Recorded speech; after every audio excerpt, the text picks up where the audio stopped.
Bonjour Vincent Hervouette. Mais bonjour Dimitri, bonjour à tous. Vous voulez Vincent nous parler de la Birmanie ce matin?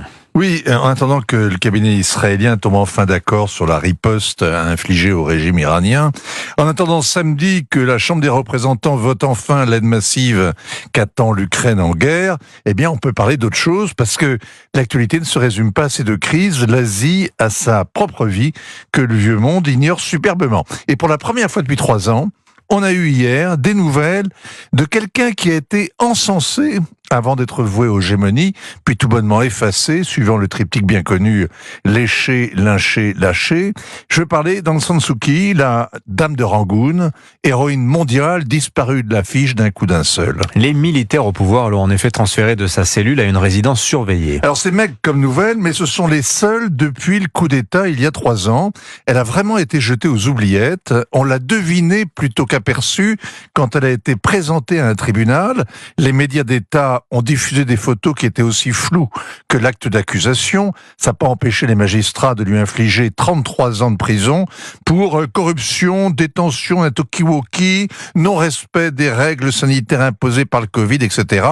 Une peine de 33 ans, alors qu'elle avait 77 ans. Le juge aimait les controns. C'était un militaire. Avant de gouverner, quand elle était l'incarnation de la lutte pour la démocratie, que le jury Nobel lui décernait son prix, que tous les ministres de passage dans la région s'inquiétaient de son sort, la dame de Rangoon était enfermée à domicile dans la maison familiale devenue le monument le plus connu de Birmanie, une sorte de petit manoir colonial au bord du lac.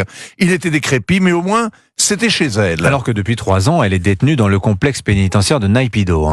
Oui, la capitale que les militaires ont construit dans la jungle, loin de la mer, d'où pourraient surgir les envahisseurs. Une prison sans climatisation. Et le thermomètre affichait 41 degrés ce matin à Naypyidaw. Pendant la mousson, les murs ne suintent pas. Il ruisselle. À 78 ans, ce qu'endure Aung San Suu Kyi, c'est une torture. Pendant son procès, elle souffrait déjà de vertiges, de vomissements, de fièvre. Elle ne pouvait pas se nourrir à cause d'une infection dentaire. Elle a refusé tout traitement de faveur. Mais hier, les militaires l'ont sortie de sa tombe et transféré en résidence surveillée comme l'ancien président U Win Myint. Ils ne veulent pas que la vague de chaleur emporte leurs vieux prisonniers. Qui sait, ils pourraient bientôt servir de monnaie d'échange. 3 ans après avoir repris le pouvoir, les militaires sont en effet de tous côtés débordés. Oui, car en effet, après le coup d'État, les manifestations ont été noyées dans le sang et les opposants ont pris le maquis. Ils ont rallié les guérillas ethniques qui sont endémiques en Birmanie et au fil des mois, les forces de défense du peuple se sont affermies. Elles regroupent désormais plus de 5000 combattants. Elles grignotent du terrain. Il y a 6 mois, elles ont marqué un point absolument décisif en prenant le contrôle de la frontière chinoise. Et dans toute cette zone montagneuse au nord-est, l'armée s'est effondrée, abandonnant casernes et arsenaux à l'ennemi. Des milliers de soldats ont été faits prisonniers et le mouvement fait tache d'huile. Le chef de la junte gémit maintenant que le pays risque d'éclater. La Birmanie est minée par les forces centrifuges. Alors on a beaucoup reproché à Aung San Suu Kyi d'avoir abandonné à leur sort les Rohingyas. On ne voulait pas savoir qu'elle était à la merci des militaires.